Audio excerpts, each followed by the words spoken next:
Welcome to Sweet Life Beat Life. We hope this video helps. You begin by blocking in shapes to capture proportion quickly. Draw one oval for the body and a small circle for the head. Overlap them slightly so they read as a compact bird. Add a thin, straight triangle for the beak because hummingbirds have long bills. Lightly sketch a curved tail guideline and a sweeping wing arc to mark motion. This setup saves time later, and once done you'll know where details belong. Make sure proportions feel balanced before refining. Now refine the head and wings with attention to anatomy and texture.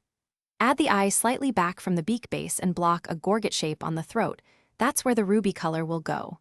Define the wing joint and sketch primary and secondary feather groups, using quick, confident strokes to show overlapping feathers. For motion, angle the wings as if mid-beat. You want readable feather direction and lightness. Once done, erase construction lines and maintain lively, varied strokes to keep the bird dynamic.